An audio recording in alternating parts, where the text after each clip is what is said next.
Prospectus के साथ करेंगे बेटा। लास्ट क्लास में इनकॉर्पोरेशन खत्म हो गया था। प्रोस्पेक्टस की डेफिनेशन आप सबने पढ़नी है। प्रोस्पेक्टस की डेफिनेशन अगेन मैं बोलता हूँ, डेफिनेशन एग्जाम में नहीं आता लेकिन फिर भी पढ़ना पड़ता है, उससे कॉन्फिडेंस आ जाता है। प्रोस्पेक्टस शुरुआत होता है 23 से। रिपीट, प्रोस्पेक्टस की शुरुआत 23 से होता है, 22 पे इनकॉर्पोरेशन खत्म होता है। तो 23 बात करते हैं public issue and private placements की। कौन सी कंपनी पब्लिक इशू कर सकती है, कौन सी कंपनी प्राइवेट प्लेसमेंट कर सकती है, ये बात हम लोगों को 23 बताएगा। तो सुनिए, पब्लिक कंपनी की पहले, पब्लिक कंपनी तो पब्लिक इशू कर सकती है, पब्लिक कंपनी तो प्राइवेट प्लेसमेंट कर सकती है, और पब्लिक कंपनी तो बोनस और राइट इशू कर सकती है। तो तुझे चारों चीजें अलाउड है public company. Once again, public company तो पब्लिक इशू कर सकती है, पब्लिक कंपनी तो प्राइवेट प्लेसमेंट कर सकती है, तो बोनस इशू कर सकती है, तो राइट इशू कर सकती है। मेरे बच्चे कहेंगे sir what was public issue? Public issue का मतलब जनरल पब्लिक के लिए ऑफर खोल दिया, जब हमें प्रोस्पेक्टस बनाना पड़ेगा। प्राइवेट प्लेसमेंट का मतलब स्पेसिफिक ग्रुप को ऑफर करा, जिसके लिए हम प्राइवेट प्लेसमेंट लेटर बनाएंगे, ऑफर कम एप्लीकेशन लेटर। बोनस इशू अपने एग्जिस्टिंग शेयर होल्डर को फ्री ऑफ कॉस्ट शेयर दे दिया। राइट इशू थोड़ा सस्ते में अपने एग्जिस्टिंग शेयर होल्डर्स को शेयर दे दिया। पब्लिक कंपनी को चारों ऑप्शन अलाउड है। What about private company? Private company को 4 की जगह 3 ऑप्शन अलाउड है। प्राइवेट कंपनी आप प्राइवेट प्लेसमेंट कर सकती हो, प्राइवेट कंपनी आप बोनस इशू कर सकती हो, प्राइवेट कंपनी आप राइट इशू कर सकती हो। तो प्राइवेट कंपनी आपको पब्लिक इशू अलाउड नहीं है, आप 3 ऑप्शन यूज कर सकती हैं। सेक्शन 23। मेरा डाउट, आप में से कोई बच्चा सुन रहा है मेरी बात को, तो एक इंपॉर्टेंट बात बतानी जरूरी है। 23 में भी क्लास में विनीत अवेलेबल है। विनीत? Yes sir. विनीत देखना, मैंने 23 में और भी कुछ लिखवाया था इन 2 पॉइंट्स के अलावा। Come on fast. नहीं सर। पक्का? सर वो था फॉरेन कंपनी वाला। हाँ, ये दिखा देता हूं मैं। सब बच्चे प्लीज देखना जरा। ये तो नहीं मैंने डलवाया था, such class of companies for the purpose of listing there stock on foreign jurisdictions वाला। हाँ बच्चों, हाँ सर। ये पॉइंट था ना? Yes sir. ये इस अटेम्प्ट के लिए काट दो बेटा। Is it okay? Please cut this point for this attempt, क्योंकि ये अभी एप्लीकेबल नहीं हुआ। ये नोटिफाई तो हुआ था 28 सितंबर को, लेकिन अभी एप्लीकेबल नहीं हुआ ये पॉइंट। हमने उस समय पढ़ लिया था इस पॉइंट को, लेकिन अभी इसको एप्लीकेबल नहीं करना। Is it okay? तो ये वाला पॉइंट फॉरेस्ट जुरिसडिक्शन वाला काट दो। क्या बात सबको समझ आ गई, जहां जितने भी लोग बैठे हैं भाई लोग? यस। ओके चलिए, तो मैंने फोर्थ वाला भी, हाँ बेटा, फोर्थ वाला पॉइंट भी सो। हाँ मेरा डाउट। अब आपका सवाल आएगा क्या सर फोर्थ पॉइंट भी काट देना? Central government exempt any class of public company referred. Yes बेटा, दोनों हटा दो। 3 एंड 4 मैंने दोनों हटा दी, सिर्फ फर्स्ट और सेकंड चाहिए मुझे। यहाँ पे जो मैंने चार्ट में समझाया वो भी फर्स्ट और सेकंड है। Okay? Yes sir. Now can we move to next section? Yes sir. Yes sir. Okay, 23 के बाद 24 आपके कोर्स में नहीं है, मैंने बोला था उस समय भी क्लास में। Is it okay? 24 के बाद 25 क्या था साहब? 25 था डीम प्रोस्पेक्टस का। डीम प्रोस्पेक्टस, हाँ साहब, जब कंपनी इशू हाउस को बीच में लाती है, इशू हाउस को बोलती है हम तुझे दे देंगे, तू बाजार में हमारा शेयर ऑफर कर दियो पब्लिक को। जब कंपनी खुद अपना शेयर बाजार में डायरेक्टली नहीं देती, बीच में किसी इंटरमीडियरी को लाती है, सपोज इशू हाउस को लाती है और बोलती है हम तुझे देंगे, तू बाजार में शेयर ऑफर कर दियो। अब वो जो इशू हाउस होगा वो कंपनी का शेयर लेके बाजार में जब बेचेगा तो प्रोस्पेक्टस बनाएगा। प्रोस्पेक्टस कौन बनाएगा? इशू हाउस बनाएगा, क्योंकि वो कंपनी के शेयर बाजार में ऑफर करेगा। तो वो जो प्रोस्पेक्टस इशू हाउस बनाएगा ना, वो बनाएगा तो इशू हाउस, बेचेगा तो इशू हाउस, लेकिन लॉ तो यही डीम्ड मानेगा ना कि वो प्रोस्पेक्टस किसने बनाया? कंपनी ने बनाया। इस प्रोस्पेक्टस का नाम क्या होगा बच्चे बोलो? Deem prospectus. किसी को आया स्टोरी याद? What is deem prospectus? जो कंपनी खुद इशू करती है या उसके बिहाफ पे कोई और इशू करता है? कोई और इशू करता है। कोई और इशू करता है। थोड़ा सा और एलाबोरेट करूं इस कंसेप्ट को, या ठीक है इतना? ऐसे प्रोस्पेक्टस में बेटा मैंने सेकंड पॉइंट में बोला, जो इस कंसेप्ट को बोलते हैं offer for sale. Offer for sale का मतलब जिसमें हम पहले आपको शेयर दे देते हैं, आप बाद में वो शेयर आगे इशू करते हैं। हमने आपको इशू कर दिया, आप बाजार में उन्हें बाद में बेच देना। हाँ जी, प्रोस्पेक्टस, जिस प्रोस्पेक्टस से पब्लिक को ऑफर दिया जाता है, it will be deemed to be issued by company. यहां पे एक पॉइंट था बेटा, कंपनी इशू हाउस को देती थी, इशू हाउस आगे पब्लिक को ऑफर करता था, ऐसा 6 मंथ्स के अंदर अंदर करना होता था। मतलब आज अगर कंपनी ने इशू हाउस को दे दिए तो इशू हाउस को जो मिलेंगे उसके मैक्स टू मैक्स 6 मंथ्स के अंदर अंदर इशू हाउस ये शेयर पब्लिक को ऑफर कर देगा। और एक कंडीशन और थी, दोनों में और था कि कंपनी, देखो जब कंपनी ने इशू हाउस को शेयर दिया तो इशू हाउस से पैसा लेगी, कंपनी इशू हाउस से पैसा ले सकती है, लेकिन पूरी कंसिडरेशन उस समय कंपनी के पास नहीं होनी चाहिए। मान लो कंपनी का 1000 करोड़ का इशू है, कंपनी ने इशू हाउस को दे दिया, बोला इशू हाउस ये 1 करोड़ के शेयर पकड़ तू बाजार में बेच दे। इशू हाउस कुछ आपका पैसा कंपनी को दे देगा, सपोज 500 करोड़ दे देगा, 700 करोड़, पूरा पैसा उस समय इशू हाउस नहीं देगा कंपनी को। तो यहां पे 2 कंडीशन में से कोई एक कंडीशन थी। बेटा डीम प्रोस्पेक्टस का कंटेंट क्या होगा? पॉइंट नंबर 1, सेक्शन 26 वाला, मतलब नॉर्मल प्रोस्पेक्टस का जो कंटेंट होता है वो तो होगा ही होगा। सेकंड, कंपनी को नेट कंसिडरेशन कितना मिलेगा? नेट कंसिडरेशन का मतलब क्या था बेटा? अब इशू हाउस ये सारा काम करेगा, अपनी कमीशन तो वो काटेगा, अपना खर्चा वो करेगा। सपोज 1000 करोड़ के इशू में इशू हाउस ने 100 करोड़ अपना कमीशन काट लिया, तो कंपनी को कितना मिलना है? 900 करोड़। वो बात प्रोस्पेक्टस में लिखी जाएगी कि कंपनी को नेट कितना मिलेगा, और प्लेस और टाइम बताया जाएगा। अगर किसी को कंपनी और इशू हाउस के बीच का एग्रीमेंट इंस्पेक्ट करना है तो कहां पे जाके इंस्पेक्ट करो, यह बात भी बताई जाएगी इस प्रोस्पेक्टस में। तो इस प्रोस्पेक्टस में सेक्शन 26 वाला नॉर्मल कंटेंट होगा। सेकेंडली, इशू हाउस कंपनी को क्या कंसिडरेशन देगा? 1000 करोड़ के इशू में इशू हाउस अपना काट के नेट अमाउंट कितना देगा कंपनी को, और कंपनी को अगर ये किसी को भी कंपनी और इशू हाउस के बीच का एग्रीमेंट इंस्पेक्ट करना हो तो कहां पे जाके कर सकते हैं। ऐसे प्रोस्पेक्टस पे साइन कौन करेगा बेटा? आई रिपीट, ऐसे प्रोस्पेक्टस पे साइन कौन करेगा? अगर इशू हाउस एक कंपनी हुआ तो उसके 2 डायरेक्टर्स करेंगे, अगर इशू हाउस एक पार्टनरशिप फर्म हुआ तो उसके 50% पार्टनर्स करेंगे। रिपीट, अगर इशू हाउस एक कंपनी हुआ तो उसके 2 डायरेक्टर्स करेंगे, और इशू हाउस एक, रिपीट, इशू हाउस एक पार्टनरशिप फर्म हुआ तो कम से कम उसके 50% पार्टनर्स इस प्रोस्पेक्टस पे साइन करेंगे। तो वंस अगेन, प्रोस्पेक्टस कंपनी का है, बट कंपनी नहीं बना रही, कंपनी नहीं इशू कर रही, किसी इंटरमीडिएरी इशू हाउस से इशू करवा रही है। बनाएगा वो, इशू वो करेगा, लेकिन डीम्ड तो ये माना जाएगा कि प्रोस्पेक्टस कंपनी ने बनाया। बोलो बेटा, 25 में किसी को कुछ पूछना है या कैन वी प्रोसीड? कुछ आवाज नहीं आया, can we proceed? Yes, sir. 25 के बाद 26, प्रोस्पेक्टस का कंटेंट क्या होगा? 26 बात करता है कंटेंट ऑफ प्रोस्पेक्टस की। प्रोस्पेक्टस का कंटेंट क्या होगा बेटा? सबसे पहली बात, प्रोस्पेक्टस पे डेट होना चाहिए, साइन होना चाहिए। और प्रोस्पेक्टस में डेट और साइन के बाद बेटा मैं क्या बोलता हूं, प्रोस्पेक्टस में वो सारी इंफॉर्मेशन होनी चाहिए जो सेबी स्पेसिफाई करता है। प्रोस्पेक्टस में वो सब कुछ होना चाहिए जो सेबी स्पेसिफाई करेगा। ये बात सेक्शन 26 सब सेक्शन 1 कहता है। जब तक सेबी स्पेसिफाई नहीं करता कि प्रोस्पेक्टस में क्या क्या होना चाहिए, तब तक क्या करना, सेबी की जो रेगुलेशंस हैं उनमें जो कुछ भी बता रखा है आप वो सब कुछ अपने प्रोस्पेक्टस में डाल देना। फिर से बोला, प्रोस्पेक्टस पे डेट होना चाहिए, प्रोस्पेक्टस पे साइन होना चाहिए। कौन साइन करेगा आगे पढ़ाऊंगा अभी पॉइंट्स में। प्रोस्पेक्टस पे डेट और साइन होना चाहिए। नेक्स्ट सवाल, प्रोस्पेक्टस बेटा में वो सारा इंफॉर्मेशन होना चाहिए जो सेबी स्पेसिफाई करेगा। जब तक सेबी स्पेसिफाई नहीं करता, सेबी के जो एग्जिस्टिंग रेगुलेशंस है उनमें जो भी बता रखा है वो सब कुछ प्रोस्पेक्टस में होना चाहिए। आपको प्रोस्पेक्टस में एक डिक्लेरेशन देना पड़ेगा कि हमारा प्रोस्पेक्टस में ऐसी कोई बात नहीं है जो कंपनी एक्ट के साथ कॉन्ट्राडिक्ट मारे, सेबी एक्ट के साथ कॉन्ट्राडिक्ट मारे, एससीआरए एक्ट के साथ कॉन्ट्राडिक्ट मारे, या किसी भी रूल्स या रेगुलेशन से कॉन्ट्राडिक्ट मारे। कहने का मतलब हमारा प्रोस्पेक्टस बिल्कुल ट्रू है, इसमें कोई भी किसी भी लॉ, किसी भी रूल, किसी भी रेगुलेशन से कोई कॉन्ट्राडिक्शन नहीं है, एब्सोल्युटली नहीं है। ये सब कुछ, ये तीनों बातें सब सेक्शन 1 कहता है। सब सेक्शन 1 क्या कहता है भाई लोग? सेबी जो कहेगी वो सब कुछ डालना पड़ेगा, साथ में डिक्लेरेशन भी देना पड़ेगा।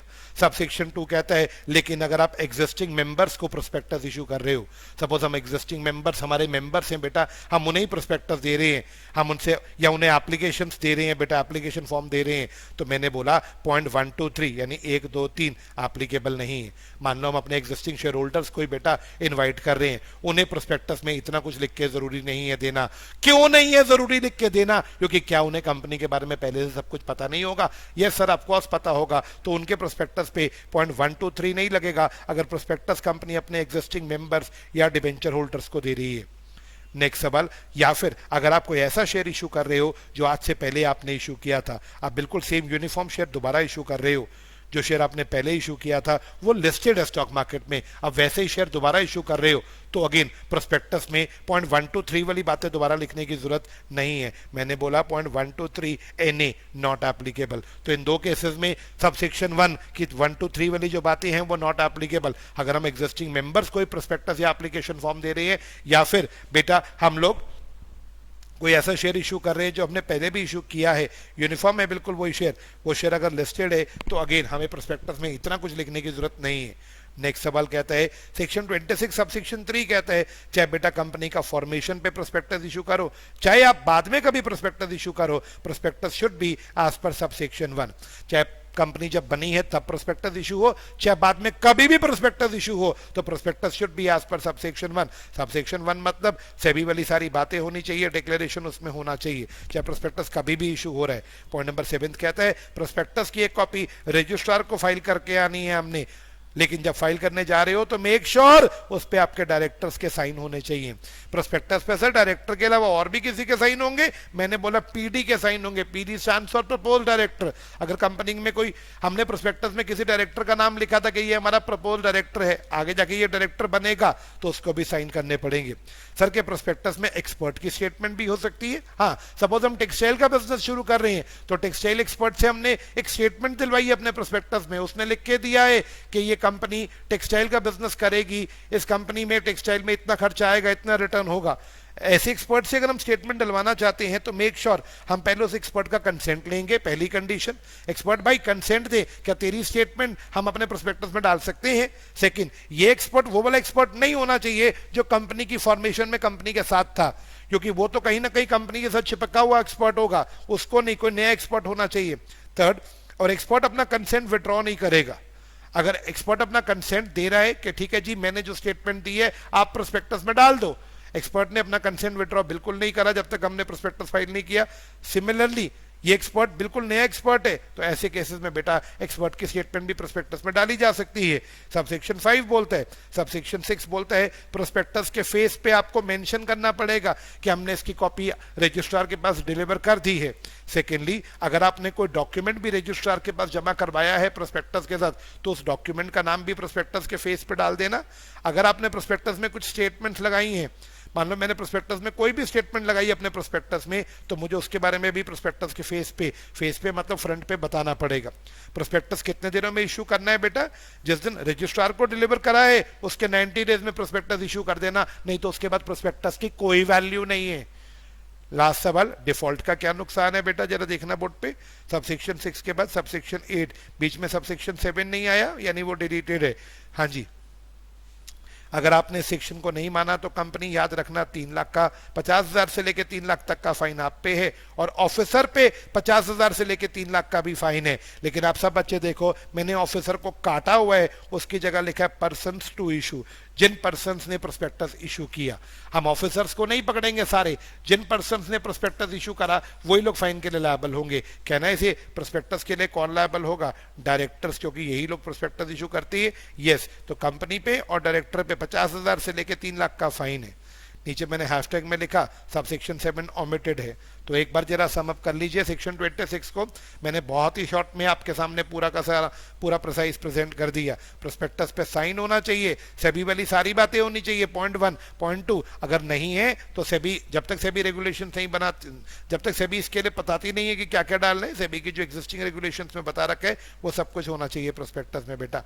ये सारा हमने पढ़ा सेक्शन 26 में। अगर 26 क्लियर है तो 27 पे चलते हैं। 23, 25, 26, can we proceed to 27? Yes, sir. हाँ जी, 27 बच्चे बोर्ड पे देख के मुझे बताओ, ये सेक्शन 27 कब लगता है? जब हमें वेरिएशन करना हो, variation in the terms of prospectus. मान लो हमने प्रोस्पेक्टस में लिखा था हम कपड़े का बिजनेस करेंगे बच्चों, हमने कपड़े का बिजनेस बोल के 100 करोड़ रुपए बाजार से इकट्ठा कर लिया था, पैसा आ गया था हमारे पास, अब हमारा मूड चेंज हो गया, हम कपड़े के साथ साथ कपड़े का बिजनेस करना शुरू कर दिया, पैसा बचा था, हम सोच रहे हैं साथ में स्टील का बिजनेस भी शुरू कर दे। अरे ऐसा है कुछ, तो आप प्रोस्पेक्टस के जो बातें आपने प्रोस्पेक्टस में लिखी थी उनको चेंज करना चाहते हैं तो सेक्शन 27 कहता है आपको एसआर पास करना पड़ेगा। अगर आप कभी भी एसआर टू बी पास, अगर आप कभी भी उन कॉन्ट्रैक्ट्स को बदलना चाहो या उन ऑब्जेक्ट्स को बदलना चाहो जो आपने प्रोस्पेक्टस में लिखे थे, तो सब सेक्शन 1 कहता है आपको एसआर पास करना पड़ेगा।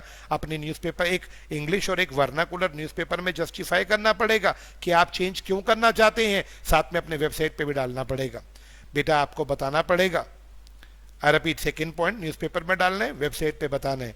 सर न्यूज़पेपर में क्या डालना है, वेबसाइट पे क्या बताना है, नीचे रूल 7 में बता रखा है, देखो बेटा 2A पॉइंट बना देता हूँ इसको, आपको बताना पड़ेगा पर्पस, आप चेंज क्यों कर रहे हैं। मैंने बताया बीजी कपड़े के बिजनेस में 60 करोड़ लगा दिया, 40 अभी भी फालतू बचा, सोच रहे 40 लगा दे। कितना मनी रेस किया था हमने, 100 करोड़ रुपए पब्लिक से उठाया था। क्या हमने कपड़े का टारगेट अचीव कर लिया? हाँ सर, कपड़े का बिजनेस हमने बहुत अच्छा से कर लिया, वहां 60 करोड़ में ही काम बन गया। कितना अनयूज रह गया? सर 40 करोड़ अभी भी अनयूज रह गया। वेरिएशंस बताओ कि कपड़े के साथ साथ अब स्टील में घुसना चाहते हैं, कारण सर स्टील एक बहुत ही प्रॉफिट मेकिंग काम है। रिस्क सर इसमें बहुत कम रिस्क है, मुश्किल से 10% का रिस्क है। ये सब कुछ पहले आपको न्यूज़पेपर एडवर्टीजमेंट में बताना है, साथ में अपनी वेबसाइट पे भी बताना है कौन से न्यूज़पेपर में डालना है, इंग्लिश और वर्नाकुलर। चलिए क्लास, एक बात याद रखिएगा, आपने पैसा कपड़े के लिए उठाया है, कपड़े का बिजनेस बदल के आप स्टील का बिजनेस करना चाहते हैं, कोई मनाही नहीं है, ये फॉर्मेलिटीज पूरी करिए, आप वेरिएशन कर सकते हैं, लेकिन आप पब्लिक के पैसे से दूसरी लिस्टेड कंपनीज के इक्विटी शेयर्स में ट्रेड नहीं करेंगे। सपोज मैंने 100 करोड़ रुपए उठाया था पब्लिक से, 60 करोड़ कपड़े पे लगा दिया, 40 करोड़ मेरे पास बचा, तो मैं क्या सोच रहा हूं बेटा, जरा बोर्ड पे देख के बताना, ये 40 करोड़ से मैं किसी लिस्टेड कंपनी के इक्विटी शेयर खरीदता हूं। प्रोविजो 2 बड़ा क्लियरली मना करती है, आप ये पैसे से ये काम नहीं कर सकते। जब हम वेरिएशन करेंगे ना बच्चों, तो हो सकता है कुछ शेयर होल्डर्स को प्रॉब्लम हो, ऐसे शेयर होल्डर को बोलते हैं डिसेंटिंग शेयर होल्डर, इन्हें एग्जिट ऑफर दी जाएगी, इन्हें बोला जाएगा बाहर जाओ भाई बाहर जाओ। इनका शेयर कौन खरीद लेंगे? या तो प्रमोटर्स खरीद लेंगे या कंपनी में जिनका कंट्रोल है बड़े शेयर होल्डर्स वो खरीद लेंगे। तो कभी भी आपको वेरिएशन करना हो, जिस काम के लिए आपने प्रोस्पेक्टस इशू किया था, अगर आपको वो काम बदलना हो तो सेक्शन 27 है बेटा जो आपकी मदद करेगा। 27 में आपको क्लियर है कि एसआर पास होगा, न्यूज़पेपर एडवर्टीजमेंट होगा, न्यूज़पेपर में क्या लिखना है, पैसे से आप दूसरी कंपनी के इक्विटी शेयर नहीं खरीद सकते, डिसेंटिंग शेयर होल्डर वाली बात। आई होप आप सबको ये सारी बातें क्लियर है। 27 अगर क्लियर है तो 28 पे चलेंगे। बेटा बताओ, कैन वी प्रोसीड?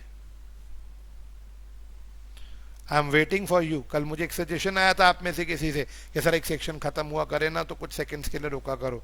हाँ जी, can we proceed to 28? Okay yes sir.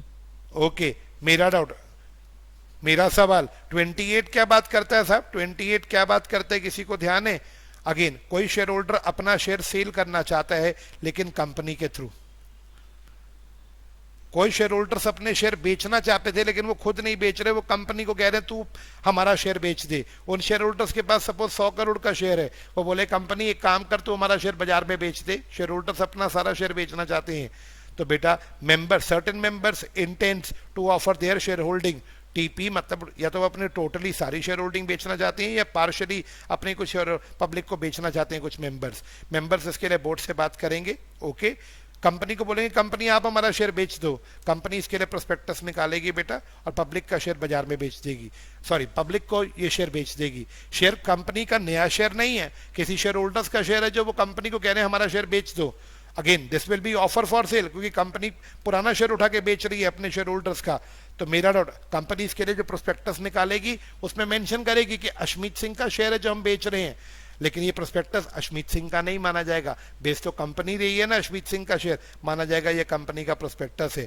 Members company को अथॉरिटी देंगे, कंपनी आपको जो एक्शन लेना है हमारे भी आप पे शेयर बेचने के लिए आप लो, आपका जो खर्चा आएगा हमारा शेयर बेचने पे हम आपको बियर करेंगे। क्लास, ये नया इशू नहीं है, कंपनी अपने शेयर होल्डर्स का कुछ शेयर प्रोस्पेक्टस बना के बेच रही है, इस पे मिनिमम सब्सक्रिप्शन 90% जो होती है, मिनिमम एप्लीकेशन मनी जो हमें कम से कम 5% तो मंगवाना पड़ता है ना फेस वैल्यू पे, और बोर्ड को जो स्टेटमेंट देनी पड़ती है कि उसने पैसे का क्या यूटिलाइजेशन किया, ये तीनों चीज़ें यहाँ पे नॉट एप्लीकेबल। इस इशू पे मिनिमम सब्सक्रिप्शन नहीं चाहिए, क्योंकि बेटा ये नया इशू थोड़ी ना, नया शेयर थोड़ी ना, ये तो शेयर जब पहली बार नए इशू हुए होंगे तब मिनिमम सब्सक्रिप्शन आया होगा। अब तो हम कुछ शेयर होल्डर्स चाहते हैं उनका शेयर कंपनी के थ्रू बिक जाए, तो यहाँ पे ये चीज़ें एप्लीकेबल नहीं है। लास्ट सवाल, प्रोस्पेक्टस में उस पर्सन का नाम बताना पड़ेगा जिसके लिए कम जो सारा खर्चा बियर कर रहे हैं। एग्जांपल, कंपनी प्रोस्पेक्टस में लिख देगी ये सारा खर्चा अश्मीत सिंह का है, अश्मीत सिंह के शेयर हैं, हम तो वही शेयर बेच रहे हैं, हमारा कंपनी बोल देगी कि इसका सारा खर्चा अश्मीत सिंह बियर कर रहे हैं। तो जब भी कोई शेयर होल्डर अपना शेयर खुद नहीं बेच पा रहा, कंपनी को कहता है आप प्रोस्पेक्टस निकाल के मेरा शेयर बेच दो, आपका सारा खर्चा मैं बियर करूंगा, then section 28 comes into picture. Yes class, तो मैंने आपके साथ 5 सेक्शंस को कवर कर लिया। अगर पांचों सेक्शंस क्लियर है बेटा तो I will move towards next page of the class. अगर यहां तक कोई डाउट है तो जरूर पूछिएगा, नहीं तो वी शुड मूव। हाँ जी विनीत बेटा, कोई डाउट है? No sir. बहुत फास्ट करा दिया मैंने? नहीं सर, ठीक है, आ रहा है सब, रिवाइज कैन हो वी रहा है। प्रोसीड? Yes sir. लेकिन बेटा कोई बच्चा ऐसा होगा जिसने घर पे पढ़ा ही नहीं होगा, उसके लिए तो दिक्कत होगा ना आज, है ना? यस चले 23, 25, 26, 27, 28 ओके। दिस इज 29, 30, 31, 32, 33, 34, 36 काफी सारे इस पेज पे है। अगर यहां तक कुछ सवाल है तो जरूर पूछिएगा। चलिए चलिए, मेरा सवाल, मैंने क्या बोला? पब्लिक ऑफर्स तो हमको पता है कि वो तो डीमेट फॉर्म में ही होती है, पब्लिक ऑफर्स अब फिजिकल फॉर्म में नहीं होती। लेकिन अनलिस्टेड पब्लिक कंपनीज के लिए भी बोला गया, भाई पब्लिक ऑफर तो लिस्टेड कंपनी करती है ना, और लिस्टेड कंपनीज जब भी पब्लिक इशू करेंगी वो डीमेट फॉर्म में ही करेंगी। डीमेट फॉर्म क्या होता है सर? जिसमें शेयर फिजिकली नहीं मिलता हमारे को, सीधा हमारे डीमेट अकाउंट में आता है। यहाँ शेयर सर्टिफिकेट नहीं दिया जाता, यहाँ पे सीधा शेयर हमारे डीमेट अकाउंट में डाला जाता है बेटा। तो मेरी डाउट, पब्लिक ऑफर्स तो क्लियर है कि वो डीमेट फॉर्म में ही होंगी, लेकिन अनलिस्टेड पब्लिक कंपनीज तो पब्लिक इशू करती ही नहीं, वो तो प्राइवेट प्लेसमेंट्स करती हैं। उनको भी बोला अनलिस्टेड पब्लिक कंपनीज अगर आपको प्राइवेट प्लेसमेंट भी करना है, बोनस शेयर इशू करना है, राइट इशू करना है, कुछ भी करना है, आप भी डीमेट फॉर्म में ही करेंगी।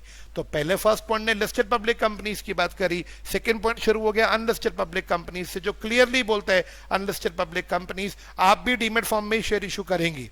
एक बात का ध्यान रखना, अनलिस्टेड पब्लिक कंपनी, अब सारे पॉइंट्स तुम्हारे ही अनलिस्टेड पब्लिक कंपनीज। बेटा what is unlisted public companies? जो शेयर जो स्टॉक मार्केट पे लिस्ट नहीं है, जिनका शेयर स्टॉक मार्केट पे लिस्ट या ट्रेड नहीं होता, हाँ जी, ऐसी कंपनीज को भी अब अपना शेयर सिर्फ अपनी सारी सिक्योरिटी, मैंने शेयर नहीं लिखा यहाँ पे, एसईसी सिक्योरिटी वर्ड है, अनलिस्टेड पब्लिक कंपनीज भी अपनी सिक्योरिटी बेटा डीमेट फॉर्म में ही इशू करेंगी।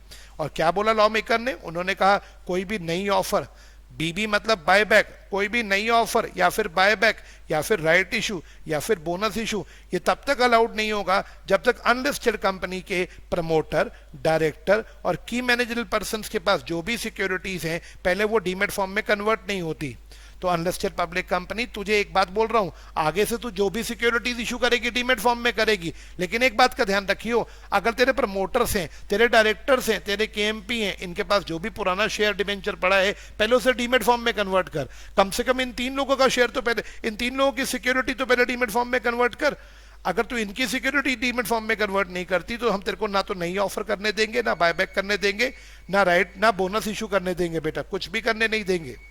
यहाँ पे एक कंसेप्ट था, अगर कोई शेयर होल्डर है, अब एक मैं आपको रिकॉल करा रहा हूँ, एक पॉइंट याद करो, अनलिस्टेड पब्लिक कंपनी बोली ठीक है सर, मैं आगे से अब जो भी इशू करूंगी वो क्या नाम है अपना डीमेट फॉर्म में होगा, और अपने प्रमोटर डायरेक्टर केएमपी के पास जो भी शेयर पड़ा है फिजिकल फॉर्म में उसे भी डीमेट में कन्वर्ट करवा देती हूँ। बट मेरा सवाल है आप लोगों से, कोई जब बच्चा याद करके बताएगा, आगे से unlisted public company physical form use नहीं करेगी, बट जो पुराने शेयर होल्डर उसके बैठे होंगे उनके पास कौन से फॉर्म में शेयर होगा? कोई बच्चा बताएगा?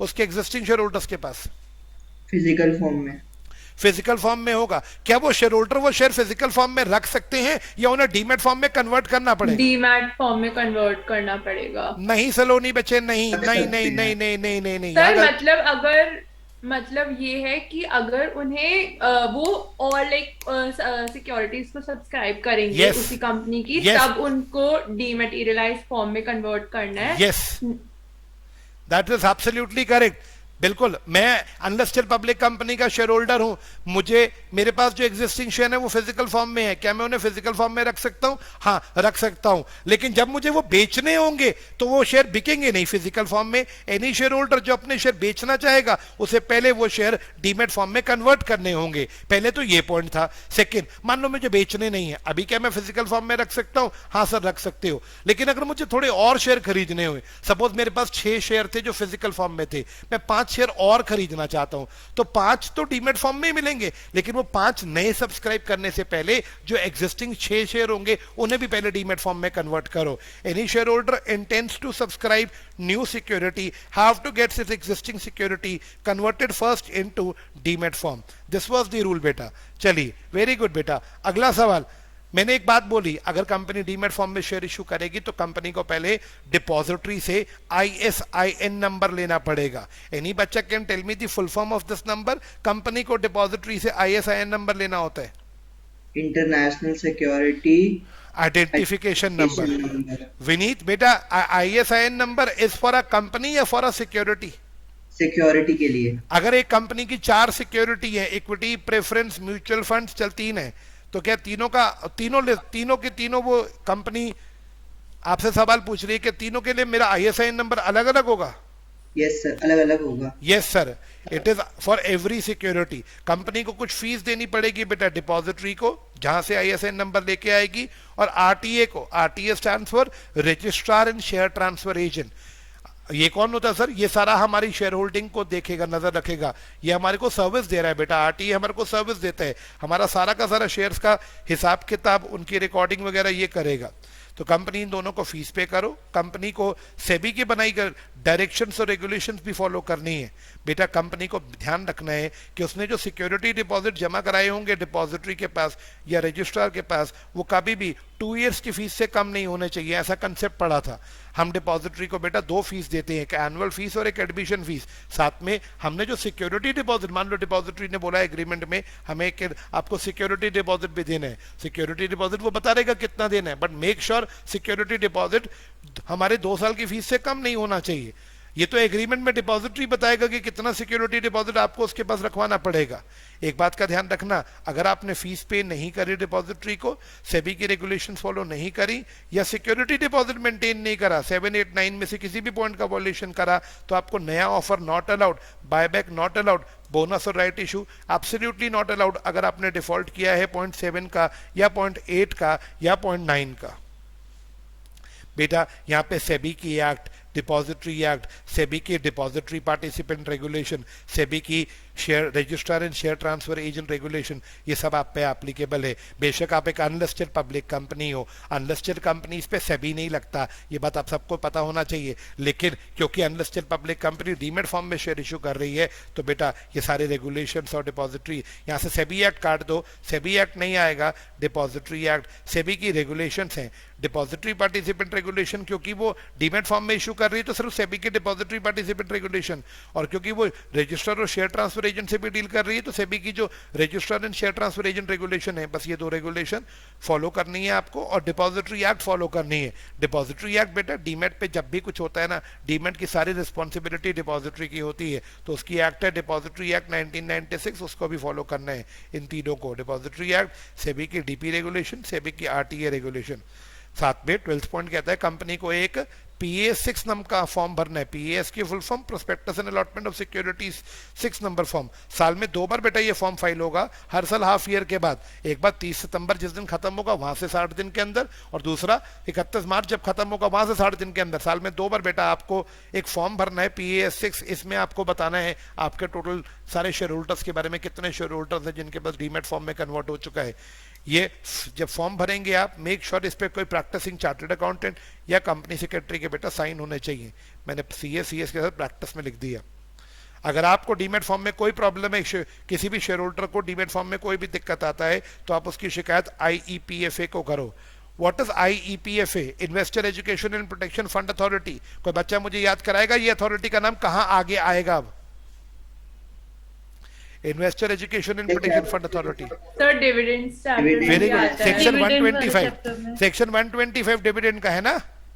Yes sir. वहां पे इस अथॉरिटी की पूरी डिटेल है, लेकिन यहाँ पे अगर डीमेट फॉर्म में कोई प्रॉब्लम आएगा तो you will have to go to that authority. Okay बच्चे, वो अथॉरिटी सेबी से बिना पूछे कोई भी एक्शन नहीं लेगी डिपॉजिटरी पे, डिपॉजिटरी के पार्टिसिपेंट पे, रजिस्ट्रार, ट्रांसफर एजेंट पे, इनमें से किसी पे भी एक्शन लेने से पहले ये अथॉरिटी इतनी डरती है कि ये एक बार सेबी से पहले बात करेगी।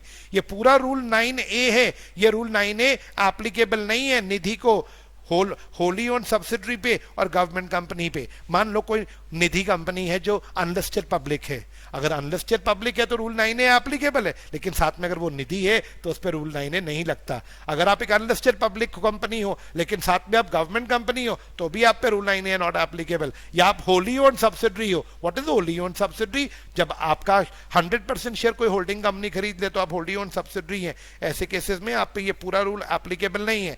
बेटा पूरा रूल एप्लीकेबल नहीं है का मतलब तो यही हो गया ना कि फिर ऐसी कंपनीज क्या डीमेट में उन्हें कन्वर्ट करना पड़ेगा? नहीं साहब, वो फिजिकल फॉर्म में चल सकती हैं।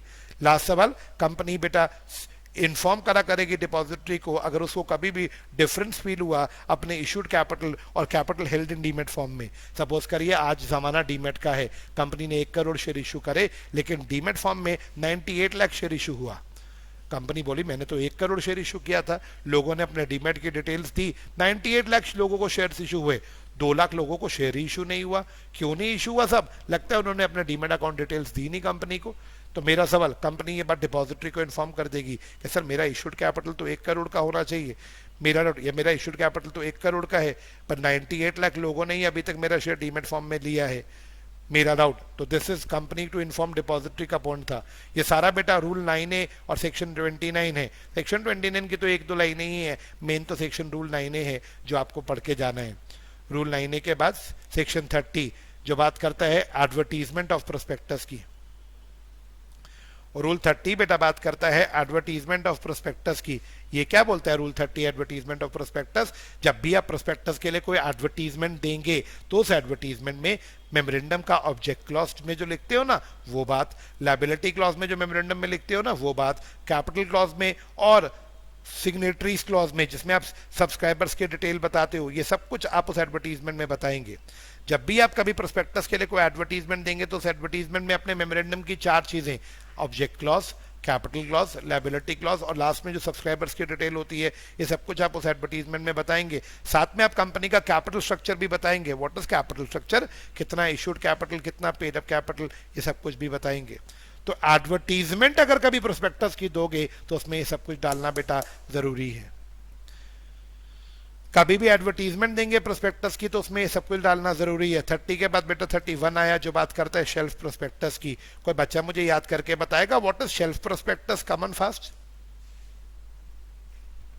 सर शेल्फ प्रोस्पेक्टस वो वाला प्रोस्पेक्टस होता है जो मतलब कंपनी को ना बार बार इशू नहीं करना पड़ता। लाइक अगर कंपनी को सिक्योरिटीज इशू करनी तो कंपनी को प्रोस्पेक्टस बार बार इशू नहीं करना पड़ता। कंपनी शेल्फ प्रोस्पेक्टस के साथ इंफॉर्मेशन मेमोरेंडम में परफेक्टली जो भी चेंजेस हैं वो दे बिल्कुल सकती ठीक है। बात बेटा। वो क्लास ऑफ कंपनीज जिन्हें सेबी स्पेसिफाई करेगी वो जब पहली बार प्रोस्पेक्टस इशू कर रही हैं उसी समय शेल्फ प्रोस्पेक्टस रजिस्ट्रार के पास फाइल कर दे। प्रोस्पेक्टस में लिख दे ये शेल्फ प्रोस्पेक्टस है। शेल्फ प्रोस्पेक्टस की बेटा वैलिडिटी 1 ईयर तक होती है। आप जब पहली बार प्रोस्पेक्टस जमा करा रहे हो रजिस्ट्रार के पास, मेंशन कर दो this is a shelf prospectus which is valid for 1 year. अब इस 1 साल में आपको दोबारा प्रोस्पेक्टस इशू करने की जरूरत नहीं है। आप वही शेल्फ प्रोस्पेक्टस आपका बार बार यूज हो सकता है। तो ये प्रोस्पेक्टस ऐसा प्रोस्पेक्टस है जिसकी शेल्फ लाइफ 1 साल की है। हाँ जी, validity 1 year from first offer, पहले ऑफर से 1 साल तक वैलिड है। During this 1 year no new prospectus will be required. आपने अगर 1 साल के बीच में मान लो 3 बार शेयर और इशू करे तो आपको नया प्रोस्पेक्टस नहीं निकालना होगा, सिर्फ इन्फॉर्मेशन मेमोरेंडम देना होगा रजिस्ट्रार को जिसमें बताना होगा चेंजेस क्या हुई। चेंजेस मतलब सपोज हमने जनवरी में पहली बार प्रोस्पेक्टस इशू करा, उसके बाद हम लोग जुलाई में दोबारा इशू करना चाहते हैं प्रोस्पेक्टस।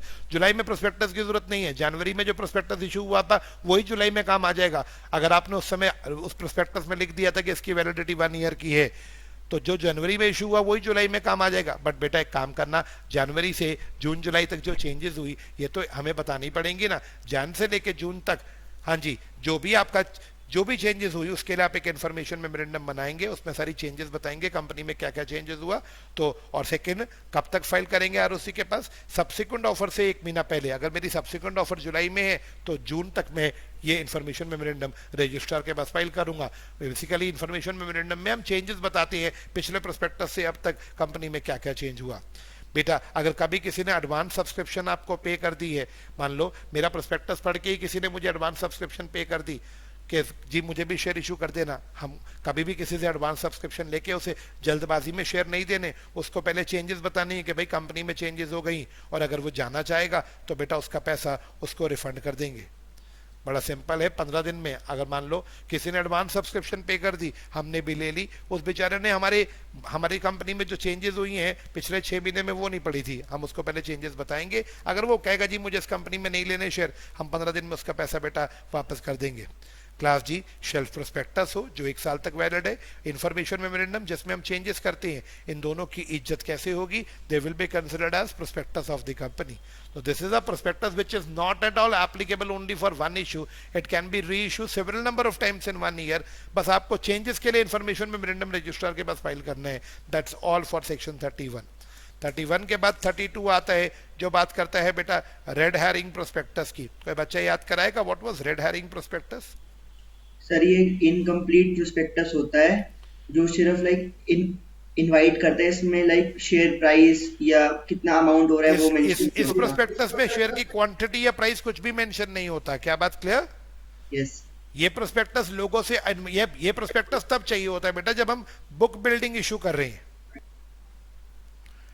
देखो एक होता है फिक्स प्राइस इशू जिसमें हमें पता होता है हमारा शेयर का क्या प्राइस होगा। जब आप फिक्स प्राइस इशू कर रहे हो फिर आपको रेड हैरिंग प्रोस्पेक्टस नहीं चाहिए। लेकिन जब आप बुक बिल्डिंग इशू कर रहे हैं, बुक बिल्डिंग इशू का मतलब लोगों को कहेंगे लोगो हमारा रेड हैरिंग प्रोस्पेक्टस पढ़ के हमें बिड लगाओ, हमारी कंपनी में बिड लगाओ, कितने का शेयर तुम लोग लोगे, सबकी बिड के बेसिस पे हम फाइनल प्राइस डिसाइड करेंगे। तो जब हम बुक बिल्डिंग इशू करते हैं तो ये प्रोस्पेक्टस आता है। मैंने लिखा कंपनी चाहे तो रेड हैरिंग प्रोस्पेक्टस इशू कर सकती है।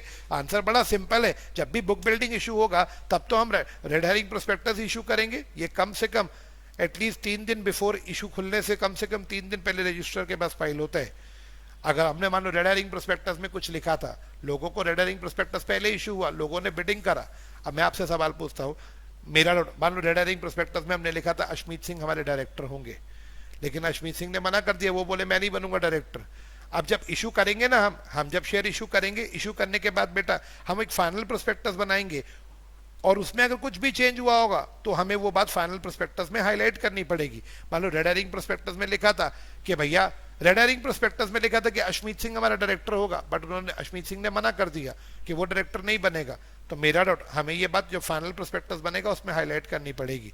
जब इशू क्लोज हो जाएगा ना बेटा, फाइनल प्रोस्पेक्टस में सब कुछ बताना, कितना पैसा इकट्ठा हुआ, कितने नंबर ऑफ शेयर इशू हुए, किस प्राइस पे इशू हुए, ये सारी बातें बताना। क्या बात क्लियर? ये सारी बातें बताना। ये फाइनल प्रोस्पेक्टस तैयार करके एक कॉपी सेबी को और एक कॉपी आरओसी के पास फाइल करना। क्या मैं बोल सकता हूँ रेड हैरिंग प्रोस्पेक्टस के जरिए कंपनी लोगों से बिड मंगवाती है? यस, लोग रेड हैरिंग प्रोस्पेक्टस को पढ़ के कंपनी में बिडिंग करते हैं, बोली लगाते हैं मुझे 10 रुपए का शेयर चाहिए, 11 रुपए का चाहिए। ऑफकोर्स कंपनी एक प्राइस बैंड दे देती है कि इससे नीचे की बिड मत लगाना, इससे हाई की बिड मत लगाना। लोगों की बिड्स आती है, उसकी बेसिस पे प्राइस डिसाइड होता है। एक बार जब शेयर इशू हो जाता है उसके बाद फाइनल प्रोस्पेक्टस तैयार होता है जिसमें सब कुछ, कितना पैसा इकट्ठा हुआ, कितने शेयर इशू करे, किस प्राइस पे करे, सब कुछ मेंशन किया जाता है बेटा रेड हैरिंग प्रोस्पेक्टस में। सेक्शन 33 रेड हैरिंग के बाद 33 बात करता है अब्रिज प्रोस्पेक्टस से। ये आपके कोर्स में नहीं है, अब्रिज प्रोस्पेक्टस हटा दिया गया है। होता क्या है ब्रिज प्रोस्पेक्टस? सर एक समरी प्रोस्पेक्टस जिसमें सारा कंटेंट तो नहीं होता कंपनी के प्रोस्पेक्टस का, लेकिन मेन सब कुछ होता है। This is 33। सर अगर 34 की तरफ चले, 34 तब लगाएंगे बेटा जब प्रोस्पेक्टस में कुछ फॉल्स था, जब प्रोस्पेक्टस में कुछ झूठ लिखा था तो 34 लगाते हैं। 34 बात करता है क्रिमिनल लायबिलिटी की बेटा। 34 बात करता है क्रिमिनल लायबिलिटी की। क्या बोलता है 34 क्या पे है? अगर कभी भी कोई प्रोस्पेक्टस इशू हुआ जिसमें कुछ गलत लिखा था तो जिन लोगों ने भी प्रोस्पेक्टस इशू किया था वो सब लायबल होंगे अंडर सेक्शन 447। जिन लोगों ने भी प्रोस्पेक्टस इशू किया था बेटा, अगर आपने प्रोस्पेक्टस में कुछ गलत लिखा था, जिन लोगों ने भी प्रोस्पेक्टस इशू किया they will all B liable under section 447। आप सबको तो याद है ना बेटा 447 फ्रॉड का सेक्शन है, फ्रॉड की पनिशमेंट लिखी है 447 में। तो अगर आपने प्रोस्पेक्टस में झूठ लिख के प्रोस्पेक्टस इशू करा तो जिन लोगों ने भी प्रोस्पेक्टस पे साइन किया है दे ही और she will be liable under section 447। But एक पर्सन लायबल नहीं होगा अगर वो प्रूफ कर दे कि जो झूठ लिखा है वो छोटी मोटी बात झूठ लिखी है, तब वो लायबल नहीं होगा। या फिर अगर वो ये प्रूफ कर दे कि बाबूजी जब मैंने लिखा था तब तो बिल्कुल सही था, अब अगर गलत हो गया तो मैं क्या करूं, information was true at the time of issue of prospectus. Sir अगर उस समय सही था, अब अगर कोई चीज गलत होगी तो इसमें मेरी क्या गलती है? इन दो केसेस में हम किसी को लायबल नहीं बनाएंगे अंडर सेक्शन 447। क्रिमिनल लायबिलिटी तब लगाएंगे जब प्रोस्पेक्टस में झूठ लिखा है, सिविल भी तभी लगाएंगे, सिविल अभी 2 मिनट बाद पढ़ेंगे। याद रखना, अगर सेक्शन 36 बोलता है अगर कोई पर्सन झूठ बोलता है दूसरे को शेयर खरीदने को या फिर दूसरे से क्रेडिट फैसिलिटीज लेने को, व्हाट इज क्रेडिट फैसिलिटीज, बैंकों से लोन लेने को झूठ बोलता है या अंडरराइटर को बेवकूफ बनाता है अंडरराइट करने के लिए। कोई भी पर्सन अगर झूठ बोलता है बेटा, आपको बोलता है शेयर खरीद लो बढ़िया शेयर है, या फिर बैंकों से क्रेडिट फैसिलिटीज लेता है या अंडरराइटिंग करवाता है अंडरराइटर से, ऐसे बंदा जिसने झूठ बोला था ही और she will be liable under section 447। I repeat, he और she will be liable under section 447। चलिए यहाँ पे आके आपका ये सेकंड पेज फिनिश होता है। आपको कोई डाउट है तो जल्दी से पूछ लो, नहीं तो मैं नेक्स्ट पॉइंट पे चलूं। लगता है सो गए। चलिए मेरा सवाल सेक्शन 35 बात करता है बेटा सिविल लायबिलिटी की। सिविल लायबिलिटी कब एप्लीकेबल है? प्रोस्पेक्टस में जब तुमने झूठ लिखा, उस झूठ के चक्कर में किसी बेचारे ने कंपनी के शेयर खरीद लिए, उस बेचारे को नुकसान हो गया। हाँ जी, where prospectus contains misleading statement, और किसी पर्सन ने शेयर्स को सब्सक्राइब किया, शेयर क्यों, सिक्योरिटी को सब्सक्राइब किया, और उस बेचारे को लॉस हो गया क्योंकि उसने उसी स्टेटमेंट पे विश्वास किया जो स्टेटमेंट हमने लिख दी थी प्रोस्पेक्टस में। हमने झूठ लिखा था प्रोस्पेक्टस में कि हमारी कंपनी बहुत अच्छा डिविडेंड दे रही है, एक बेचारा हमारे इस झूठ के झांसे में आके कंपनी के शेयर खरीद ले लिए, उसमें बाद में उस बेचारे को नुकसान हो गया। अगर नुकसान हुआ तो उसके नुकसान की भरपाई कंपनी करेगी, डायरेक्टर करेगा, पीडी यानी प्रपोज डायरेक्टर करेगा, ऑथराइज लोग जिन्होंने भी प्रोस्पेक्टस पे साइन करे, अगर कंपनी के सीएस के साइन है तो वो भी लायबल है, एक्सपर्ट्स जिन्होंने प्रोस्पेक्टस में अपनी स्टेटमेंट डलवाई थी, ये सब लोग लायबल हैं। किसको लायबल हैं? उस पर्सन को जिस बेचारे का लॉस हुआ। अगर कोई पर्सन कहता है जी मेरा 5 लाख का लॉस हो गया, तो ये सब लोग लायबल हैं उसको लॉस की भरपाई करने के लिए। Company promoter, company director, propose director, जिन लोगों ने भी प्रोस्पेक्टस ऑथराइज किया, एक्सपर्ट, सब लोग लायबल है। क्लियर? सबसेक्शन 1 लायबिलिटी की बात करता है, सिविल लायबिलिटी। लेकिन लायबल कब नहीं है? सबसेक्शन 2 ने वो 3 लोग बताए जो लायबल नहीं है। कौन से 3 लोग है साहब जो लायबल नहीं है? कोई ऐसा पर्सन जिसने कभी प्रोस्पेक्टस पे कंसेंट दिया ही नहीं था। मान लो मैं एक बंदा हूं, मैंने कभी प्रोस्पेक्टस के लिए कंसेंट ही नहीं दिया, प्रोस्पेक्टस मेरे से बिना पूछे इशू हुआ, मैं कंपनी का सीईओ हूं, मैंने कंसेंट ही नहीं दिया। यार जब मैंने प्रोस्पेक्टस पे साइन ही नहीं करे, मैं लायबल थोड़ी ना होऊंगा। सेकेंडली, अगर मैंने कंसेंट किया था कि मैं डायरेक्टर बनने को तैयार हूं, प्रपोज डायरेक्टर हूं, लेकिन प्रोस्पेक्टस आने से पहले मैंने अपना कंसेंट विड्रॉ कर लिया था बेटा, consented but withdraw his consent, पहले मैंने कंसेंट दिया था मैं इस कंपनी का डायरेक्टर बनने को तैयार हूं, मैंने साइन भी करे थे प्रोस्पेक्टस में, लेकिन प्रोस्पेक्टस के इशू होने से पहले मैंने अपना कंसेंट विड्रॉ कर लिया। बेटा पहला वो इंसान जिसने कभी प्रोस्पेक्टस पे साइन ही नहीं करे, दूसरा वो जिसने साइन तो करे थे बट अपना साइन विड्रॉ कर लिया, तीसरा कौन है बेटा? एक्सपर्ट। अगर कोई एक्सपर्ट ये प्रूफ कर दे कि उसने जो स्टेटमेंट दी थी वो बिल्कुल ट्रू थी, up to the time of issue उसमें कुछ भी गलत नहीं था, और उस एक्सपर्ट ने कभी अपना कंसेंट विड्रॉ नहीं करा। एक्सपर्ट को 2 बातें बतानी है कि जो स्टेटमेंट सर मैंने दी थी उसमें तो कोई गलती नहीं है ना, till the time of issue of prospectus मेरी स्टेटमेंट तो बिल्कुल ठीक थी, मैंने तो सर अपना कंसेंट भी विड्रॉ नहीं किया। ऐसे केसेस में बेटा एक्सपर्ट लायबल नहीं होता। सबसेक्शन 2 एग्जेम्प्ट कर रहे 3 लोगों को, पहला वो जिसने कभी प्रोस्पेक्टस के लिए साइन ही नहीं करा, दूसरा वो जिसने साइन बना कंसेंट दिया था कि मैं डायरेक्टर बनने को तैयार हूं बट अपना कंसेंट विड्रॉ कर लिया था बेटा प्रोस्पेक्टस के आने से पहले, और तीसरा बेटा एक्सपर्ट। अगर एक्सपर्ट प्रूफ कर दे कि उसने जो स्टेटमेंट दी है उसमें कोई गलती नहीं है, till the time of issue prospectus वो स्टेटमेंट बिल्कुल ट्रू थी, और एक्सपर्ट ये भी प्रूफ कर दे कि जी मैं भाग के नहीं गया, मैं यहीं पे खड़ा हूं कंपनी में, ऐसे केसेस में एक्सपर्ट को भी लायबल नहीं बनाया जाएगा। सबसेक्शन 3 कहता है अगर इन्होंने फ्रॉड किया बेटा तो इनकी लायबिलिटी अनलिमिटेड होगी। मान लो इन्होंने प्रोस्पेक्टस फ्रॉडुलेंट इंटेंशन से इशू किया तो इनकी लायबिलिटी बेटा अनलिमिटेड होगी। 36 हमने यहाँ पे कर लिया बच्चे। हाँ जी, मेरा डाउट 36 हो गया ना बेटा यहाँ पे? यस। 35 हमने यहाँ किया, 36 बोल उधर हो गया। 37 क्या है? 37 का नाम है बेटा action by affected parties. Action by affected parties. Now what is this action by affected parties? Class जी मैं क्या बोलता हूं, अगर आपका कोई भी नुकसान हुआ है कंपनी के अंदर, आपने कंपनी के शेयर लिए, आपका नुकसान हुआ, आप कंपनी के खिलाफ section 34 criminal liability, 35 civil liability या 36 में अगर किसी ने भी आपको झूठ बोला है आप उनके खिलाफ एक्शन ले सकते हो। दोस्तों आपको राइट सेक्शन 37 दे रहा है, अगर आपका नुकसान हुआ आप इन लोगों के खिलाफ एक्शन ले सकते हो। चलिए यहाँ आगे प्रोस्पेक्टस के सेक्शंस फिनिश होते हैं और अलॉटमेंट के सेक्शन शुरू हो जाते हैं। 38 तो मैंने मना किया, कोर्स में नहीं है। 39 से अलॉटमेंट शुरू हो जाता है बेटा, अलॉटमेंट के रूल से। 39 में अलॉटमेंट के रूल शुरू हो जाते हैं क्लास। 39 में अलॉटमेंट पढ़ेंगे, साथ में रूल 11 एंड 12 भी पढ़ेंगे। लॉ मेकर कहते हैं कोई भी अलॉटमेंट नहीं की जाएगी जब तक मिनिमम अमाउंट मतलब मिनिमम सब्सक्रिप्शन रिसीव नहीं होती कंपनी को। What is minimum subscription? कम से कम इतना तो आना चाहिए। सर कितना आना चाहिए? सेबी की सुने तो इशू का 90% तो आना चाहिए, बट कंपनीज एक्ट 19% नहीं कहती। कंपनीज एक्ट तो कहती है मिनिमम सब्सक्रिप्शन वो अमाउंट होगा जो कंपनी अपने प्रोस्पेक्टस में खुद डिसाइड करे। मान लो किसी कंपनी ने कहा था हमें 75% ऑफ द इशूड कैपिटल भी सब्सक्राइब अगर हमारा हो गया तो हम मानेंगे मिनिमम आ गया। मान लो कंपनी ने अगर 75% बोला था तो वही कंपनी का मिनिमम सब्सक्रिप्शन मिल जाएगा। कंपनी कोई अलॉटमेंट नहीं करेगी जब तक कंपनी के पास मिनिमम सब्सक्रिप्शन ना आए। और कितना मिनिमम सब्सक्रिप्शन ना आए? जितना कंपनी ने अपने प्रोस्पेक्टस में स्टेट किया है। मान लो कंपनी ने लिखा था 75%, तो जब तक 75% नहीं आएगा कंपनी अलॉटमेंट नहीं करेगी।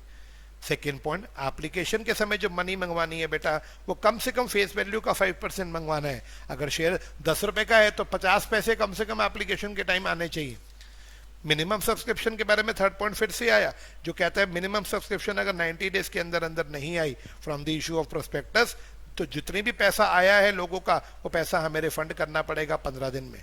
अगर 30 दिन में मिनिमम सब्सक्रिप्शन नहीं आई बेटा तो अगले 15 दिन में लोगों का पैसा वापस करना पड़ेगा, नहीं तो बेटा डिफॉल्टिंग डायरेक्टर्स पे 15% पर एनम का ब्याज लग जाएगा।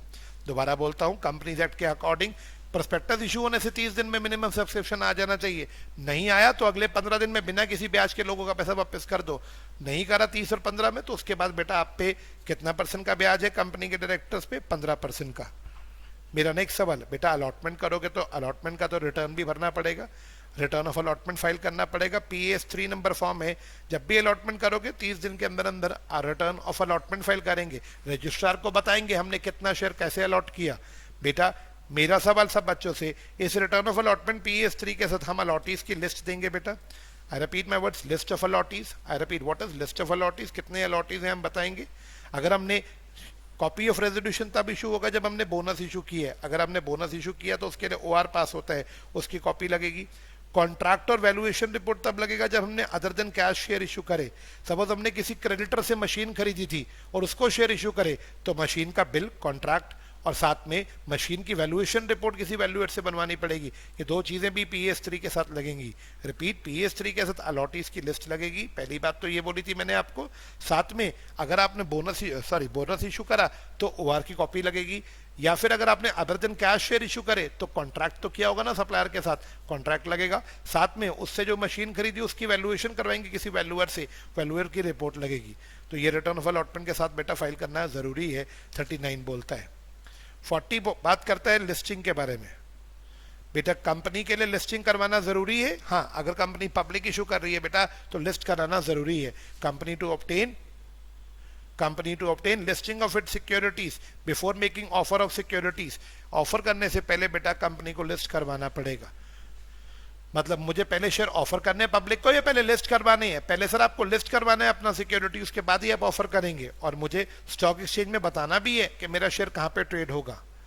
क्लास, जितने भी लोग एप्लीकेशन मनी आपको देते हैं ना पिछले सेक्शन में, वो एप्लीकेशन मनी आप एक अलग बैंक अकाउंट में रखते हैं और उस पैसे को अलॉटमेंट से पहले यूज नहीं करना। किसी कारण से अलॉट नहीं हो पाया तो लोगों का पैसा रिफंड करेंगे बेटा। Clear? What is underwriting commission? 40 section का रूल 13 बात करते हैं अंडरराइटिंग कमीशन की, जो कहता है अंडरराइटर्स अगर कंपनी अपॉइंट करती है तो इसको कमीशन तभी देंगे जब आर्टिकल अलाउ करेंगे। रेट ऑफ कमीशन, शेयर पे 5%, डिबेंचर पे 2.5%। आर्टिकल चाहे तो इस रेट को कम कर सकते हैं। अंडरराइटर को कमीशन प्रोसीड से दी जा सकती है, प्रॉफिट से दी जा सकती है। प्रोसीड्स टू इशू, जो शेयर हम इशू कर रहे हैं उस पैसे से अंडरराइटर को कमीशन दी जा सकती है, प्रॉफिट से भी दे सकती है। मेरा डाउट, हमें प्रोस्पेक्टस में डिस्क्लोज करना पड़ेगा अंडरराइटर्स के बारे में और ROC को भी इंटीमेट करना पड़ेगा। काफी इंपॉर्टेंट अंडरराइटर, कई बार केस स्टडी बनी है इसमें। तो सेक्शन 40 में हमने 3 बातें डिस्कस करी, लिस्टिंग की बात करी, एप्लीकेशन मनी अलग बैंक अकाउंट में रखने की बात करी और अंडरराइटिंग के कमीशन की बात करी। 40 के बाद 41 GDR तक, ग्लोबल डिपॉजिटरी रिसीट, हटा दिया गया कोर्स में से। 42 आपके कोर्स में है लास्ट सेक्शन, जो बात करते हैं प्राइवेट प्लेसमेंट की। आप में से कोई मुझे याद कराएगा what was private placement? Come on fast, कोई बच्चा याद करा दे फटाफट मुझको। Sir specific group of individuals को ही करते हैं, मतलब उसमें पब्लिक इशू नहीं करते हैं। ओके सलोनी, वेरी गुड सलोनी। कॉपी में कितना सारा है ये कंटेंट? सर बहुत सारा है। रिवाइज करने में दिक्कत होती है? यस सर, होती तो है। लो बेटा अभी देखो, करे रिवाइज। Yes sir. ये देखना। अच्छा चलो सलोनी, इससे पहले जो अभी तक हमने चैप्टर पढ़ा, क्या मैंने ऑलमोस्ट 90-95% कवर किया है रिवीजन में? Yes sir. I don't think so कि मैंने 5% से ज्यादा छोड़ा। मुझे तो लगता नहीं मैंने कोई चीज छोड़ी है सर वैसे, आपने करा दिया वैसे सब। बट मैं फिर भी मार्जिन 5% का लेके चलता हूँ, ठीक है? अब देखो Yes, sir. मेरा डाउट, मेरा सवाल, प्राइवेट प्लेसमेंट का मतलब एक स्पेसिफिक ग्रुप को हमने ऑफर करा। स्पेसिफिक ग्रुप कोई भी ग्रुप हो सकता है बेटा। हमने ग्रुप तैयार किया जिसमें 50 लोग हैं, हम उन्हें ऑफर दे रहे हैं, that will become private placement. जिसमें हमने एक स्पेसिफिक ग्रुप को ऑफर दिया, मैंने फर्स्ट पॉइंट में बोला प्राइवेट प्लेसमेंट का मतलब होता है offer to a selected group of persons. जब हम एक सिलेक्टेड ग्रुप ऑफ पर्सन को, पहले हमें ग्रुप सिलेक्ट करना है हम किसको ऑफर दे रहे हैं, उस ग्रुप को ऑफर देंगे तो वो प्राइवेट प्लेसमेंट होगा। लेकिन एक फाइनेंशियल ईयर में बेटा उस ग्रुप में 200 से ज्यादा लोग नहीं होने चाहिए, है ना? और वो 200 जब हम काउंट करेंगे तो ईच सिक्योरिटी, इक्विटी शेयर के लिए 200 अलग है, प्रेफरेंस शेयर के लिए 200 अलग है, डिबेंचर के लिए 200 अलग है। हाँ, और 200 को काउंट करते समय भी बेटा QIBs, I repeat, qualified institutional buyers और एम्प्लॉइज जिन्हें हम स्टॉक ऑप्शन के तहत दे रहे हैं, इन्हें काउंट नहीं करेंगे। तो मेरा डाउट, आप एक साल में 200 लोगों को ही बेटा इनवाइट कर सकते हैं, और 200 मतलब 200 for every kind of security, each security के लिए 200 है। और QIBs को अगर आप इन्वाइट कर रहे हैं, या एम्प्लॉय स्टॉक ऑप्शन में बेटा एम्प्लॉइज को इन्वाइट कर रहे हैं, इन्हें हम इन्विटेशन के समय 200 में काउंट नहीं करेंगे। क्लास जी, प्राइवेट प्लेसमेंट के लिए SR पास होता है? हाँ जी सर, हर ऑफर के लिए अलग SR पास होगा। मान लो मैं एक ऑफर अभी दे रहा हूँ, एक ऑफर 6 महीने बाद दे रहा हूँ, एक 9 महीने बाद दे रहा हूँ, 3 ऑफर से 3 बार SR पास होगा। लेकिन कुछ एक्सेप्शन हैं बेटा, अभी बताऊंगा। SR पास होगा एवरी ऑफर के लिए, साथ में बेटा एक्सप्लेनेटरी स्टेटमेंट भी बनेगी। आप सब तो लॉ पढ़े हुए हैं, एक्सप्लेनेटरी स्टेटमेंट में हम एक्सप्लेनेशन देते हैं, हम कंटेंट बताते हैं, एडिशनल बातें। जैसे हम प्राइवेट प्लेसमेंट के एक्सप्लेनेटरी स्टेटमेंट में क्या बताएंगे, हम इशू का सारा डिटेल देंगे, सारा डिटेल देंगे इशू का, कितना शेयर इशू कर रहे हैं, किस प्राइस पे कर रहे हैं, किन किन लोगों को कर रहे हैं। यस बेटा, अगर आप प्राइवेट प्लेसमेंट में नॉन कन्वर्टेबल डिबेंचर इशू करते हो, वैसे तो हम प्राइवेट प्लेसमेंट में कुछ भी इशू कर सकते हैं, शेयर, डिबेंचर, कुछ भी। अगर आप नॉन कन्वर्टेबल डिबेंचर इशू करते हो सेक्शन 180 की लिमिट्स के अंडर तो आपको SR की जरूरत ही नहीं है, आप बोर्ड रेजोल्यूशन से भी काम चला सकते हो। दोबारा, अगर आप नॉन कन्वर्टेबल डिबेंचर इशू करते हो 180 की लिमिट्स के अंडर तो आपको बोर्ड रेजोल्यूशन से भी काम चल जाएगा। और अगर आप इस लिमिट से ज्यादा नॉन कन्वर्टेबल डिबेंचर इशू करते हो तो फिर SR चाहिए, बट SR एक साल में एक बार। मान लो मैं साल में 4 बार नॉन कन्वर्टेबल डिबेंचर इशू करता हूं, लिमिट क्रॉस कर दी मैंने, तो 4 बार SR पास करने की जरूरत नहीं है। नॉन कन्वर्टेबल डिबेंचर को अगर आप लिमिट से ऊपर भी जाके इशू कर रहे हो 180 की लिमिट्स के तहत से भी ऊपर, तो भी एक SR बहुत है साल में, एक साल में। ऐसे ही बेटा, अगर आप QIBs को शेयर इशू कर रहे हो तो QIBs को शेयर, डिबेंचर कुछ भी इशू करो, उनके लिए एक ही SR बहुत है एक साल में। QIBs को मान लो साल में 4 बार ऑफर कर रहे हो तो 4 बार SR पास करने की जरूरत नहीं है। तो ये पॉइंट ने कुछ एक्सेप्शंस बताई। वैसे तो प्राइवेट प्लेसमेंट के लिए बेटा SR पास होता है। फिर से अगर हम नॉन कन्वर्टेबल डिबेंचर इशू कर रहे हैं 180(1) के लिमिट्स, 180(c) ये ऐसे लिखना है पेपर में, तो बेटा उस केस में तो हमें बोर्ड रेजोल्यूशन पास करना पड़ेगा। अगर हम अगर हम इस लिमिट से ऊपर चले गए बच्चे तो हमें SR चाहिए, बट वो भी हर सिक्योर ऑफर के लिए SR नहीं चाहिए, एक साल में बस एक SR बहुत है। ऐसे अगर हम क्वालिफाइड इंस्टीट्यूशनल बायर्स को दे रहे हैं बेटा तो भी एक SR बहुत है।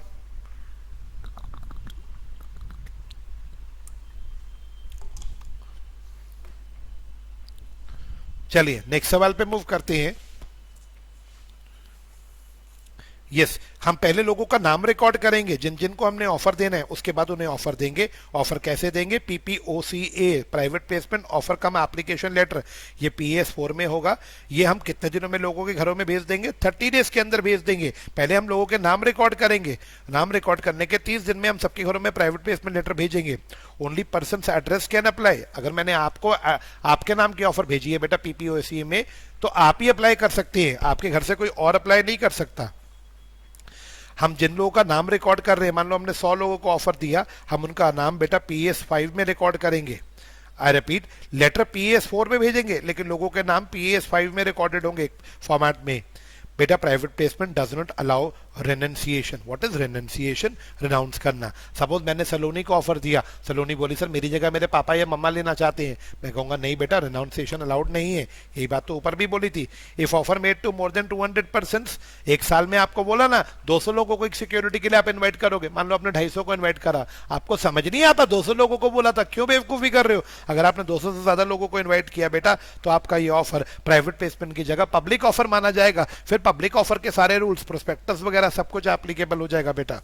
नेक्स्ट सवाल बच्चे, मैंने बोला जिसको भी अप्लाई करना है वो एप्लीकेशन फॉर्म भर दे, प्राइवेट प्लेसमेंट ऑफर कम एप्लीकेशन में एप्लीकेशन फॉर्म भर दे, सब्सक्रिप्शन मनी पे करे, चेक से पे कर दे या किसी और बैंकिंग चैनल से पे करे। सब्सक्रिप्शन मनी कैश में देनी नॉट अलाउड। कंपनी के पास सारा पैसा जो आएगा बेटा, अब ध्यान रखना, मैंने यहाँ पे शायद नीचे कहीं लिखा होगा, सारा पैसा 14 पॉइंट में लिखा है, entire money to be kept in separate bank account. Company सबका पैसा, आपके एप्लीकेशन सब कुछ एक अलग बैंक अकाउंट में रखेगी, ये 14 पॉइंट बोलता है। हम वापस आते हैं बेटा 12th पॉइंट पे। कंपनी कोई भी नई ऑफर तब तक नहीं देगी जब तक पिछली ऑफर कंप्लीट नहीं होती या अबैंडन नहीं होती, विड्रॉ नहीं होती। अगर कंपनी की एक ऑफर जनवरी में स्टार्ट हुई, पहले इसको खत्म होने दो, उसके बाद अगली ऑफर स्टार्ट करेंगे। अगर ये ऑफर कंप्लीट हो गई उसके बाद आप सेकेंड ऑफर स्टार्ट करो। किसी वजह से फर्स्ट ऑफर नहीं कंप्लीट हो पा रही, हमें वापस खींच लेनी पड़ेगी, पहले हम उस ऑफर को कैंसिल करेंगे तो ही नई ऑफर शुरू करेंगे। कहने का मतलब 12th पॉइंट सिर्फ इतना कहना चाह रहा है बेटा, अगर एक ऑफर चल रही है तो पैरेलली दूसरी ऑफर नहीं चलेगी प्राइवेट प्लेसमेंट की। प्राइवेट प्लेसमेंट कब तक अलॉट करना होता है? जब लोगों ने अप्लाई करा बेटा उसके 60 डेज में आपको अलॉटमेंट करना है। अगर आप 60 दिन में अलॉट नहीं कर पाए तो अगले 15 दिन में लोगों का पैसा रिफंड कर दो, नहीं तो 15% के बाद 12% का ब्याज है, लेकिन इस बार डायरेक्टर्स पे ब्याज नहीं, यहाँ ब्याज कंपनी पे है बेटा, कंपनी विल पे। मैंने ये बात तो 14 पॉइंट आपको सिखा दी है कि सारा मनी सेपरेट बैंक अकाउंट में रखा जाएगा।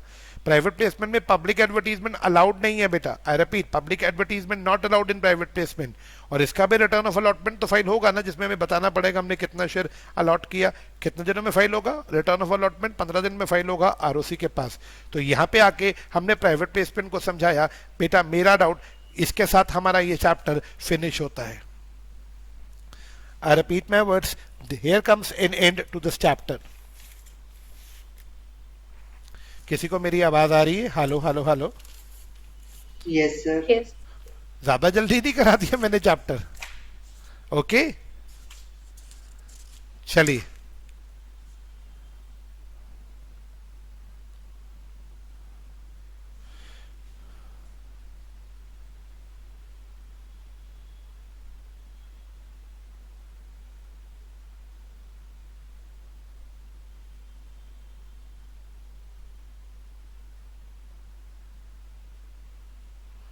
ओके क्लास, अगर यहां तक समझ आ गया हो तो let's move towards next point.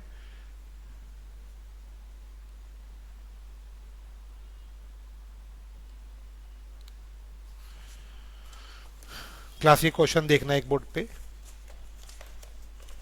ये मैंने बुक में सॉल्व नहीं किया था। This is the question. TDL Limited, a public company, is planning to bring a public issue of equity shares in June 18। एक कंपनी जून 18 में पब्लिक इशू ला रही है।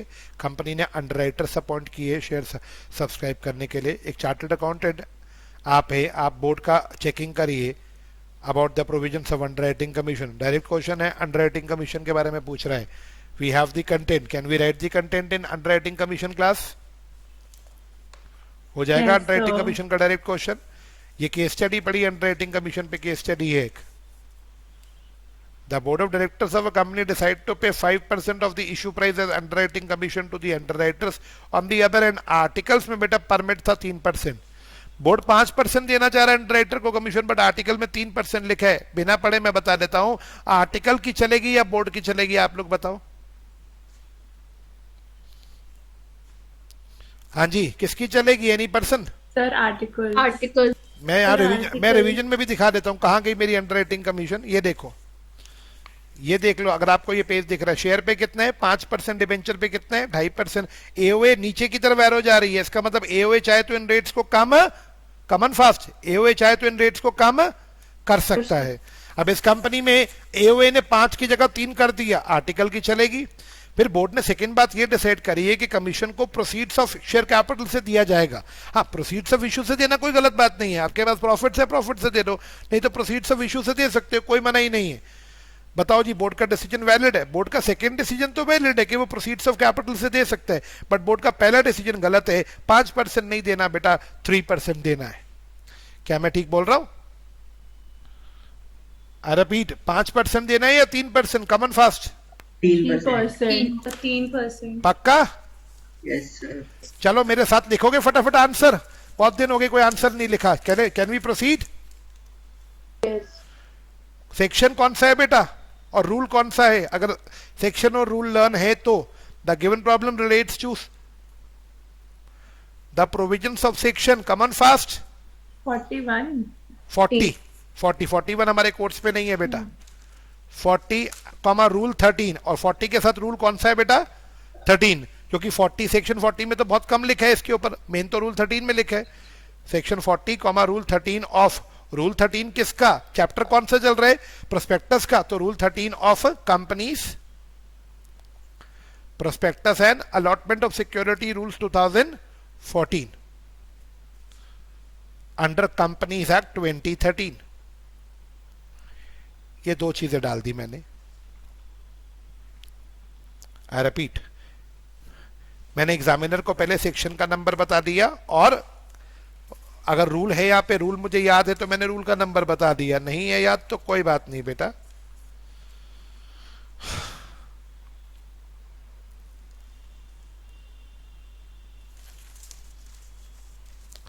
सेक्शन 40 तो एक सिंपल सी लाइन कहता है, as per section 40 a company may pay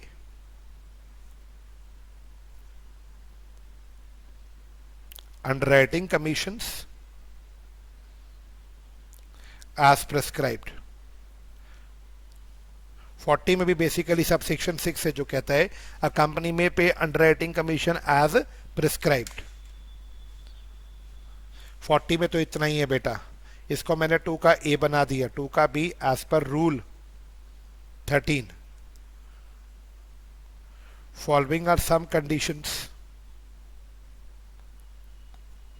for underwriting commissions।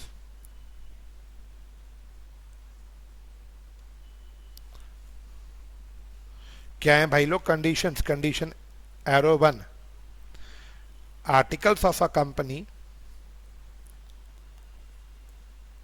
must allow for commission, must allow for payment of underwriting commission.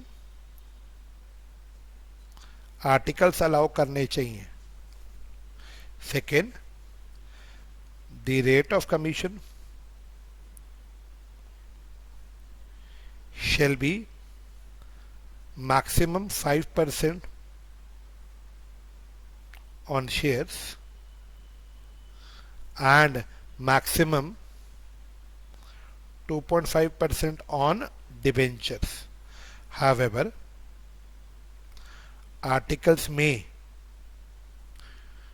reduce this rate। Articles चाहे तो इस रेट को और भी कम बेटा कर सकते हैं।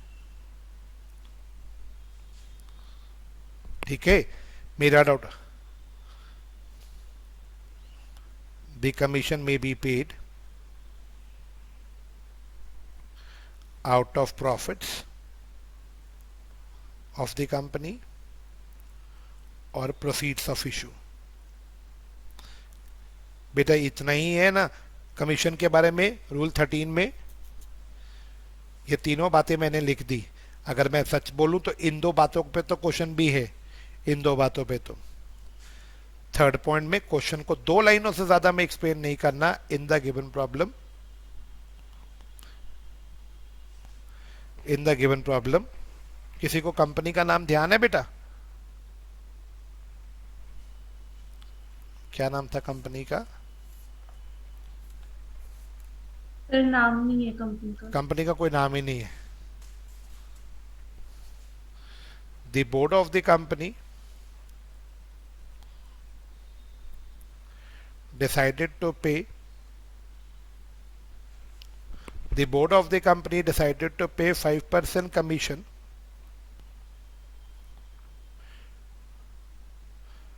out of proceeds of capital, whereas articles provided for 3%.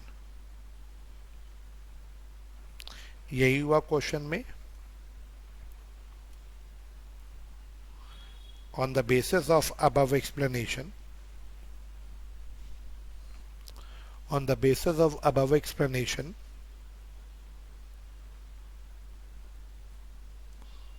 it can be concluded that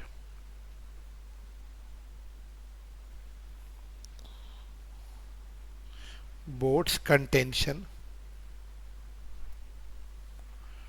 of paying dividend out of proceeds of capital is valid. Board वहां से तो बेटा पे कर सकता है, कोई मनाही नहीं, बट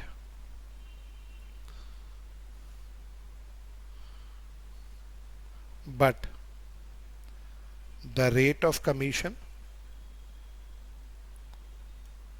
decided by board